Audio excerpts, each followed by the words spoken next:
Hello everyone, this is Money Mom. Welcome to the channel. This is a fall update. Let me get right into it. I want to share with you guys everything that's been going on. I always love to start with entertainment. For the month of September, except towards the very end of September, I haven't been reading that many books that what I call a page turner. Well, I recently read one that I think is a page turner. I just finished it. It's called Lay Your Body Down, and it is a fiction book, a suspense book by Amy Sutter Clark. Definitely suspenseful, a page turner, and it doesn't have bad language or anything in it that would be offensive. So I really liked the book, and I thought it was really interesting. I definitely highly recommend it if you like suspense. Let me know below if there's any good books you've read. I love to read, but it does take a lot to keep my interest. Still, after the last 4 years, still my #1 favorite book, I'm going to keep telling you in case you haven't read it, is Silent Patient by Alex McKinless. Still my favorite. Now, I don't go to movies that often. I really want to go out, and I wanted to go see the Barbie movie. I never did.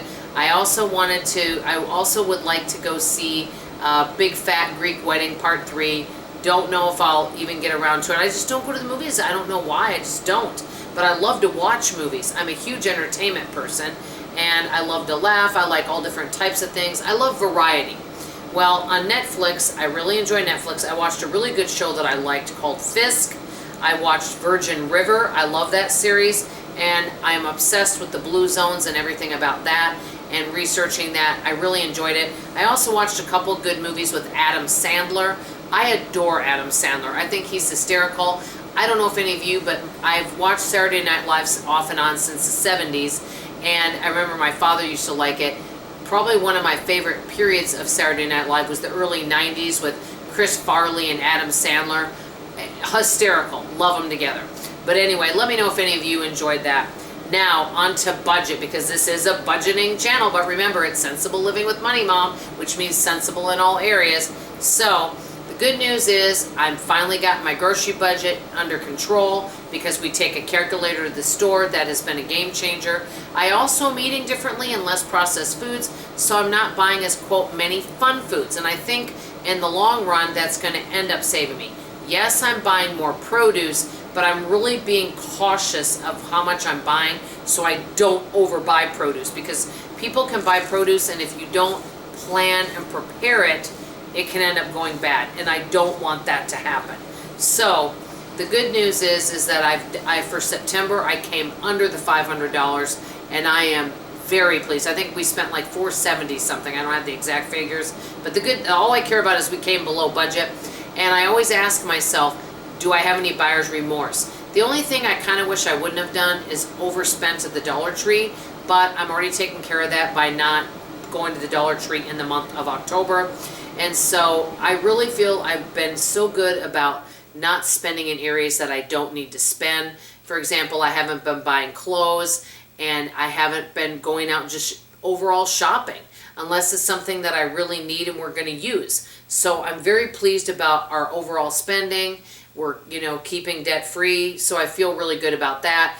The next home project is going to be to replace our back shower door. Now, this is something that I do regret. I do have a handyman, really fantastic guy. Cannot say enough great things about him, reasonably priced. Many times when he'll fix things, it's like putting a Band-Aid on it, kind of like I was doing with my tree in the backyard. Instead of just taking the tree down, we kept trimming the branches. Well, we weren't taking care of the bigger problem. I've kind of done the same thing with the back shower door. Oh, we tighten this, we fix that. But in all honesty, we really just need a new shower door, and I need to get better about just biting the bullet and fixing things permanently rather than just, fixing it for the time being. Because fixing things for the time being can really add up after a while. Let me know if you know what I'm talking about. So a lot of times I just do that. I just put a Band-Aid on it instead of taking care of the real problem. Now, a discussion I recently had with a friend of mine, speaking of socializing, is that we get together, I would say once every other month, and we go out to eat. Well, we kind of put a kibosh on that because many of us feel like it's been too expensive going out to eat. So what we're doing again is meeting for coffee. The good thing I like about that is if you don't want to buy coffee, You can just sit and visit and not buy anything. At a restaurant, you could go to a restaurant with your friends and not eat and not buy anything, but it feels a little bit different. I've done that before. Let me ask you guys this question. I always ask you guys tons of questions in the comments. I just love hearing your answers, and I do really work on reading every comment.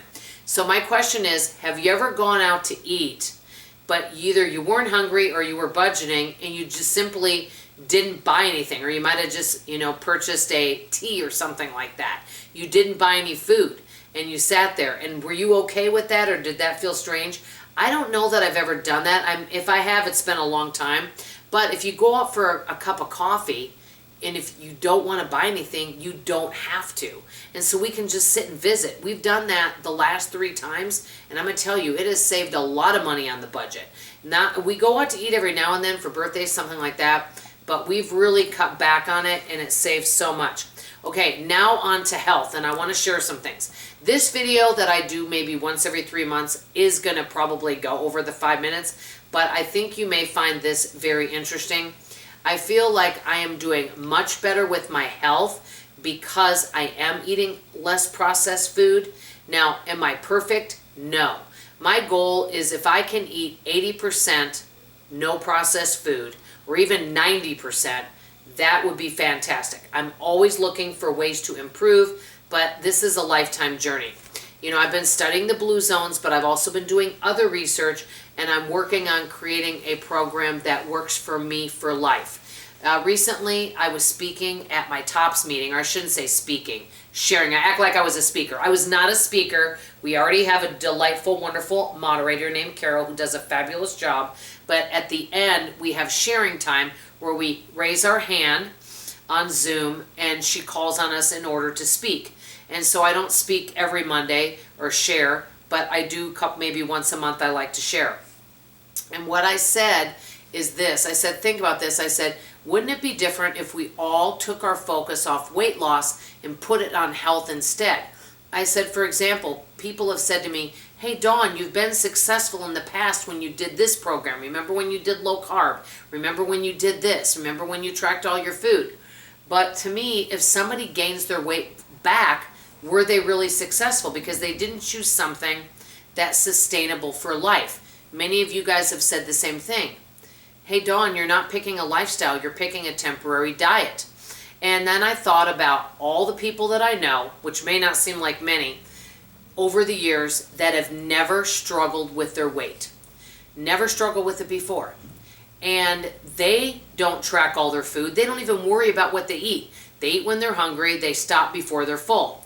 I've heard actually a video recently that I watched from a young man from Japan, and he was going by health habits of the Japanese people.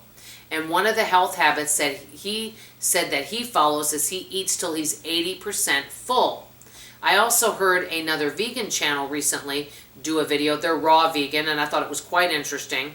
He's got blonde wavy hair. It looks very healthy. And he said, if you really want to lose weight, he said, hey, even if you don't eliminate all the bad stuff, he said, start eating the good stuff.